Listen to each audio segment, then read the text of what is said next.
Hello friends, welcome to YouTube channel YB biology classes. आज का हमारा टॉपिक रहेगा early cleavage and blastocyst formation in mammal. कि जैसे ही फर्टिलाइज्ड एग का फर्टिलाइजेशन हुआ, फर्टिलाइजेशन की प्रोसेस के बाद जो 2n जाइगोट बना, एक सिंगल सेल्ड जाइगोट बना।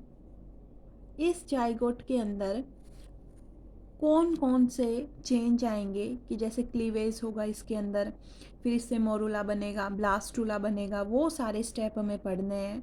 और साथ ही में हम देखेंगे कि कैसे फेलोपियन ट्यूब से यूट्रस की ओर जब मूव डाउन होगा ये फर्टिलाइज्ड एग, जो जाइगोट है, ये जाइगोट यहाँ बना एम्पुलरी इस्थमस जंक्शन के ऊपर फर्टिलाइजेशन के बाद, तो इम्प्लांटेशन होगा यहाँ यूट्रस में। तो यहाँ से यहाँ तक की जर्नी ये किस तरीके से ट्रैवल करेगा कि जब ये यहाँ से यहाँ स्टेप वाइज प्रोसेस के थ्रू आएगा तो इसके अंदर कौन कौन से चेंज आएंगे, कौन से बायोकेमिकल चेंज आएंगे, कौन से सेलुलर चेंज आएंगे, हम वो बात करेंगे।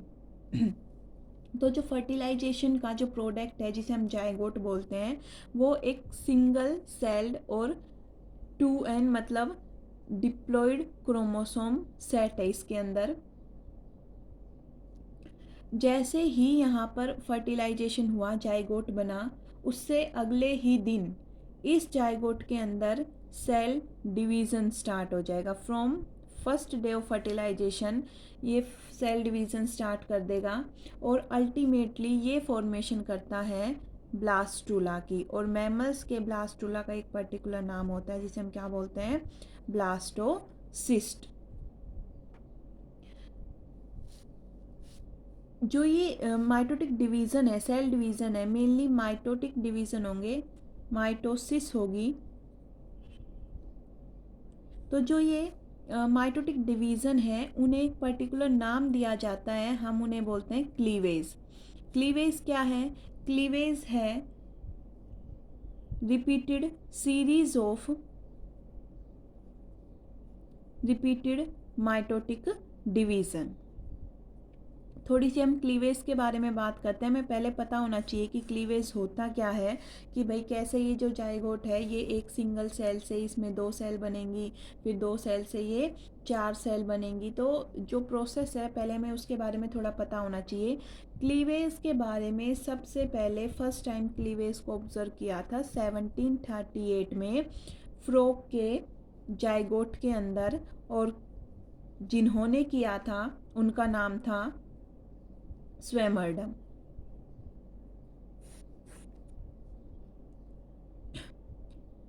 पहले इस क्लीवेज के 2 प्रोडक्ट बनते हैं। पहले इस क्लीवेज का जो प्रोडक्ट बनेगा वो बनेगा मोरूला, और उसके बाद इसका प्रोडक्ट बनता है ब्लास्टूला। अगर आपको क्लीवेज के बारे में और इन्फॉर्मेशन गेन करनी है तो आप मेरी दूसरी वीडियोस देख सकते हैं जो मैंने क्लीवेज पे बना रखे हैं, एंड ऑल दो मैंने नोट्स भी प्रोवाइड करवा रखे हैं। मोरूला चेंज होगा ब्लास्टूला में by more division and rearrangement of cell. जो ये माइटोटिक डिवीज़न है इसकी वजह से जो डॉटर सेल बनेंगी उन डॉटर सेल का एक पर्टिकुलर नाम दिया जाता है, और उनका नाम क्या है, ब्लास्टोमियर नाम है उनका।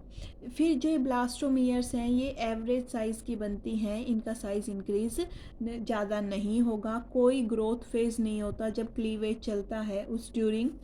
जो रेट ऑफ क्लीवेज है वो इन्वर्सली प्रोपोर्शनल है अमाउंट ऑफ योग के, कि जितनी ज़्यादा अमाउंट ऑफ योग होगी एग के अंदर उतना ही रेट ऑफ क्लीवेज धीरे होगा, और अगर योग कम होगा तो रेट ऑफ क्लीवेज फास्ट होगा। क्योंकि क्लीवेज के ड्यूरिंग क्या होता है भाई, क्लीवेज में क्या है, माइटोसिस हो रही है। माइटोसिस कैसे होगी, जब स्पिंडल फाइबर को क्या किया जाएगा, रीअरेंज किया जाएगा, और जो साइटोप्लाज्म की जो ऑर्गेनलीज हैं उन्हें रीअरेंज किया जाएगा। जब स्पिंडल फाइबर फॉर्मेशन होगी तो जो साइटोप्लाज्म के अंदर ऑर्गेनली है उन्हें रीअरेंज किया जाएगा। एक तो ऐसे वाटरी लिक्विड है, उसके अंदर चीज़ों को इधर उधर करना आसान है, और एक है बिल्कुल हार्ड लिक्विड, मतलब बहुत ज़्यादा थिक लिक्विड, उसके अंदर जो चीज़ें हैं लाइक ऑर्गेनली हैं उन्हें इधर उधर करना बहुत हार्ड है, बहुत ही ज़्यादा टाइम लगेगा, और ये इजी प्रोसेस नहीं है।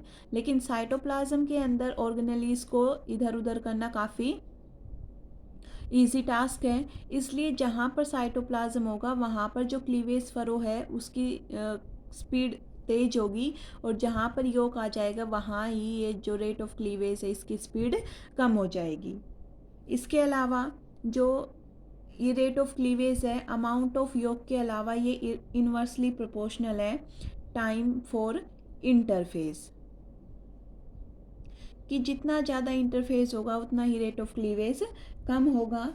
रेट ऑफ क्लीवेज के ड्यूरिंग न्यूक्लियोसाइटोप्लाज्मिक रेशियो इंक्रीज होगा। न्यूक्लियोसाइटोप्लाज्मिक रेशियो इंक्रीज होगा, और बहुत छोटा इंटरफेस होता है ड्यूरिंग क्लीवेज।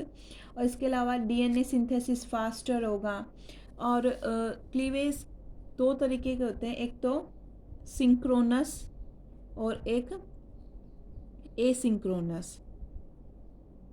सिंक्रोनस मतलब कि जब क्लीवेज चल रहा है उस टाइम पे जितनी भी ब्लास्टोमियर हैं, जितनी भी सेल हैं, उन सेल के अंदर सेम फेज में सेल साइकिल चलेगी। और एसिंक्रोनस मतलब कि जो सेल्स हैं, जो ब्लास्टोमियर बन रही है, उनके अंदर हर एक ब्लास्टोमियर के अंदर अपनी सेल साइकिल चलेगी और वो अलग अलग फेज में होंगे। जो सिंक्रोनस कंडीशन है मोस्ट ऑफ द ऑर्गेनिज्म में 3 से 4 जो क्लीवेज होंगे, पहले 3 से 4 क्लीवेज वो सिंक्रोनस कंडीशन के होंगे। एसिंक्रोनस कंडीशन मैमल्स का from the first cleavage mammals के अंदर एसिंक्रोनस कंडीशन होगी, और ये निमेटोड्स में भी मिलती है। एसिंक्रोनस कंडीशन की वजह से ओड नंबर ऑफ सेल्स बनेंगी। जैसे भाई एक सेल है, उसने डिवाइड करके 2 सेल बनाई, तो अब जो ये सेल है इनकी अपनी अपनी साइकिल चलेगी। जैसे ये टीलोफेज में है और ये अभी प्रोफेज में ही है, तो ये टीलोफेज में डिवाइड करके 2 बन गई, और ये अभी प्रोफेज से मेटाफेज में पहुंची है। तो अभी नंबर ऑफ सेल कितनी बनी है? 3। लेकिन सिंक्रोनस में ऐसा नहीं है। सिंक्रोनस में 1 से 2, 2 से 4, 4 से फिर 8, 8 से 16, 16 से 32, इस तरीके की इवन नंबर ऑफ सेल्स बनती हैं सिंक्रोनस कंडीशन के अंदर। इसके अलावा अगर हम बायोकेमिकल चेंज की बात करें कि जब क्लीवेज होता है उस ड्यूरिंग कौन कौन से बायोकेमिकल चेंज आएंगे, कि ये बायोकेमिकल चेंज हम जो पढ़ रहे हैं क्लीवेज के ड्यूरिंग, वो यहाँ से यहाँ जब ब्लास्टुला की फॉर्मेशन हुई है उस ड्यूरिंग हो रहे हैं। कि भाई यहाँ से जब फर्स्ट क्लीवेज हुआ तो 2 सेल बनी, तब कौन से बायोकेमिकल चेंज आए। यहाँ से यहाँ पर जब 4 सेल बनी तो क्या क्या बायोकेमिकल चेंज आए। एक बार तो हम क्लीवेज का कॉमन पढ़ेंगे, फिर धीरे धीरे फर्स्ट क्लीवेज के बाद, सेकेंड क्लीवेज के बाद, थर्ड क्लीवेज के बाद मोरुला बना, उसके बाद कौन से बायोकेमिकल चेंज आए। ब्लास्टुला बना तब क्या बायोकेमिकल चेंज आए, कौन कौन से जीन रिस्पॉन्सिबल है ब्लास्टुला की फॉर्मेशन के लिए, वो सारी चीज़ें हम एक एक करके पढ़ेंगे। लेकिन पहले हम ये चीज़ कवर अप करते हैं कि कौन कौन से बायोकेमिकल चेंज आते हैं ड्यूरिंग क्लीवेज। तो क्लीवेज के ड्यूरिंग जो केमिकल इंटेंसिटी है, केमिकल कैटाबॉलिक प्रोसेस है वो, और एनाबॉलिक प्रोसेस है वो काफ़ी इंटेंस होंगी, काफ़ी फास्ट होंगी। कैटाबॉलिज्म में मेनली आता है कि एटीपी की सिंथेसिस की जाएगी by oxidative phosphorylation of yolk, glycogen और दूसरे न्यूट्रिटिव मटेरियल से। कहाँ पे होगी? ऊप्लाज्म के माइटोकॉन्ड्रिया के अंदर। और एनाबॉलिक प्रोसेस के अंदर mainly DNA synthesis, RNA biosynthesis and protein synthesis. DNA synthesis की बात करें तो जब क्लीवेज चलता है, ड्यूरिंग क्लीवेज हर एक डिवीज़न के बाद जो नंबर ऑफ ब्लास्टोमियर हैं वो डबल होंगी, तो जो डीएनए की अमाउंट है वो उसी स्पीड से क्या होगी? डबल होगी। कि जितनी स्पीड से ब्लास्टोमियर के नंबर बढ़ेंगे उतनी ही स्पीड से डीएनए की सिंथेसिस ज़्यादा होगी और डीएनए की अमाउंट बढ़ेगी। अगर हम आरएनए बायोसिंथेसिस की बात करें तो जो क्लीवेज के ड्यूरिंग है आरएनए की बायोसिंथेसिस वो बहुत वेरी स्लो रेट पे चलेगी। क्यों? किसकी वजह से? या तो ये होगी, नहीं होगी तो बहुत स्लो होगी। किस वजह से? Due to short interface. क्योंकि इंटरफेस छोटा है उस वजह से काफ़ी शॉर्ट या फिर बहुत लो या फिर नहीं होगी आरएनए की सिंथेसिस। जो आरएनए है भाई, 3 तरीके के आरएनए, आरआरएनए, एमआरएनए, टीआरएनए। जो आरआरएनए है उसकी सिंथेसिस कहाँ होती है? न्यूक्लियोलस में।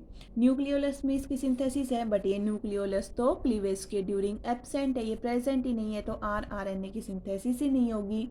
एमआरएनए है और टीआरएनए है, वो क्लीवेज के ड्यूरिंग रिक्वायरमेंट ही नहीं होती इनकी, तो इनका जो बायोसिंथेसिस है वो क्लीवेज के लेटर फेज में होगा। इसके अलावा जो कुछ एमआरएनए है जिनकी सिंथेसिस हो चुकी है उनको इनएक्टिव कर दिया जाएगा, उनको मास्क कर दिया जाएगा, मास्क लगा दिया जाएगा, मतलब उनके चारों ओर कुछ प्रोटेक्टिव प्रोटीन्स लगा दिए जाएंगे। और ऐसे एमआरएनए को, जो इनएक्टिव एमआरएनए हैं, उनको हम क्या बोलते हैं? इन्फॉर्मोसोम्स बोलते हैं। ये वर्ड याद रखिएगा, इन्फॉर्मोसोम।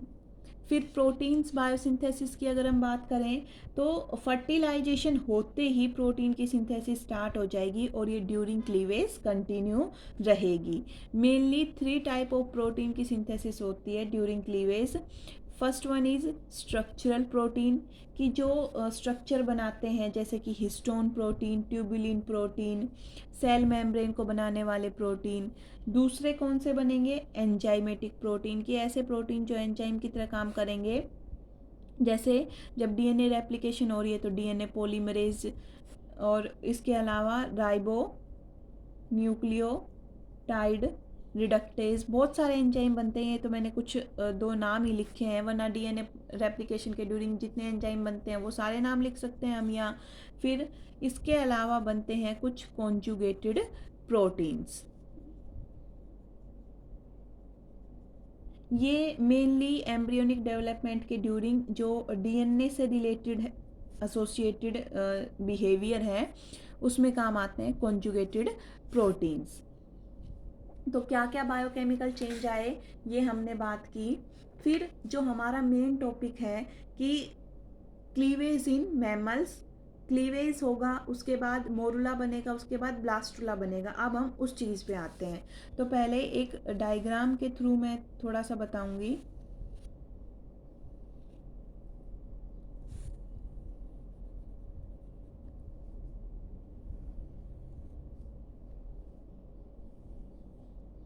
ये है यूट्रस की वॉल, यहाँ पर ओवेरी प्रेजेंट है।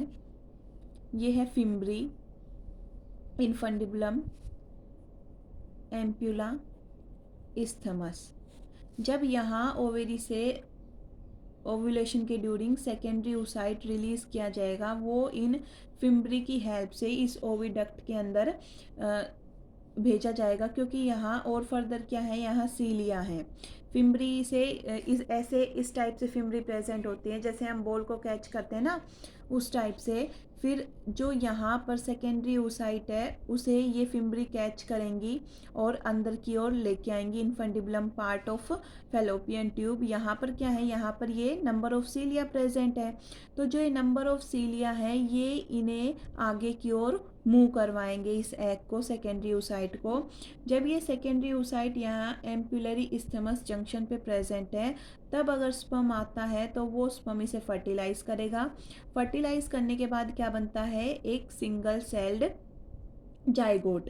ये सिंगल सेल जाइगोट जब डे फर्स्ट आएगा उस दिन इसके अंदर फर्स्ट क्लीवेज चलेगा।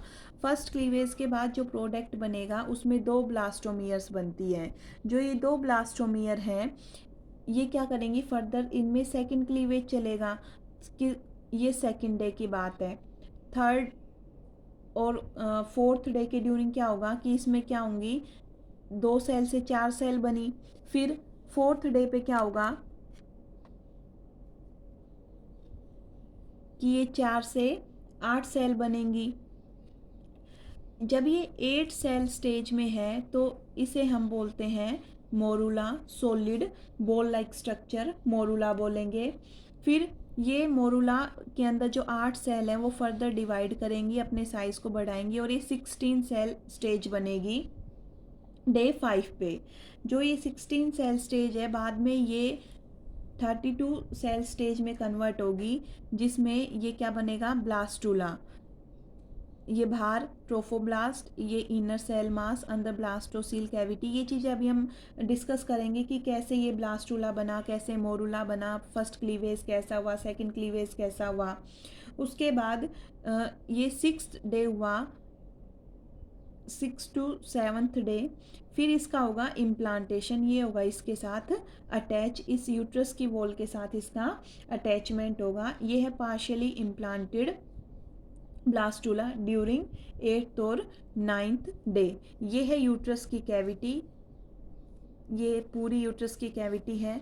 ये क्या है, यूट्रस की वॉल है। यूट्रस की वॉल के साथ इसके अटैचमेंट को हम इम्प्लांटेशन नाम देते हैं। तो यहाँ से यहाँ तक कौन कौन से चेंज आए हैं क्लीवेज के ड्यूरिंग सेल में, सेलुलर लेवल है उसमें क्या चेंज आए, बायोकेमिकल चेंज क्या है, वो हम बात करने वाले हैं। तो ये डायग्राम आप अच्छे से थोड़ा सा बना लीजिएगा एग्जाम में। हम बात करते हैं मैमल्स के अंदर क्लीवेज की। तो मैमल के अंदर क्लीवेज होता है रोटेशनल टाइप का। वैसे तो क्लीवेज को हम pattern of arrangement of blastomere के बेसिस पे 5 तरीके का बताते हैं: रेडियल, बाइलेटरल, स्पाइरल, बाइरेडियल, रोटेशनल। तो जो रोटेशनल क्लीवेज है वो किसके अंदर होता है, वो होता है मैमल्स के अंदर। इसके अंदर क्या है कि जैसे ये जायगोट है, जायगोट में फर्स्ट क्लीवेज हुआ, जो 2 ब्लास्टोमियर बनेंगी वो मैमल के अंदर होता है होलोब्लास्टिक अनइक्वल क्लीवेज। अनइक्वल मतलब एक सेल बड़ी बनेगी, एक सेल छोटी बनेगी। होलोब्लास्टिक मतलब जो ये सेल है ये कंप्लीट 2 सेल में सेपरेटली डिवाइड होगी। ये जो 2 ब्लास्टोमियर हैं इनमें से एक ब्लास्टोमियर दूसरे के रेस्पेक्ट में 90 डिग्री एंगल से क्या करेगी, रोटेट करेगी। अब जो एक तो अपनी उसी पोजीशन में है, दूसरी 90 डिग्री एंगल से रोटेट की है। अब इन दोनों के अंदर अलग अलग क्लीवेज चलेंगे। जैसे जो फर्स्ट क्लीवेज है, वो फर्स्ट क्लीवेज कौन सा होता है मैमल के अंदर, मेरिडियोनल क्लीवेज चलता है। मेरिडियोनल क्लीवेज चलेगा तो ये इस टाइप से अनइक्वल बनानी है तो थोड़ा सा वर्टिकल से साइड में, या तो इस साइड में या फिर इस साइड में क्लीवेज फ्रो, दोनों में से किसी एक साइड में कट करेगी और एक बड़ी सेल बनाएगी और एक छोटी सेल बनाएगी। अब जो ये दोनों सेल हैं इनमें से कोई भी एक, या तो ये क्या करेगी, 90 डिग्री रोटेट करेगी with respect to other cell. अब इनके अंदर जो सेकंड क्लीवेज चलेगा, उस सेकंड क्लीवेज में एक सेल के अंदर तो इक्वेटोरियल और दूसरी सेल के अंदर मेरिडियोनल, दो सेल बनी है और दोनों सेल में अलग अलग क्लीवेज का पैटर्न है। एक में इक्वेटोरियल है और एक में क्या है, मेरिडियोनल है। अब 2 से 4 सेल बनी, लेकिन एक चीज़ और है कि मैमल्स के अंदर स्टार्टिंग से ही एसिंक्रोनस कंडीशन है।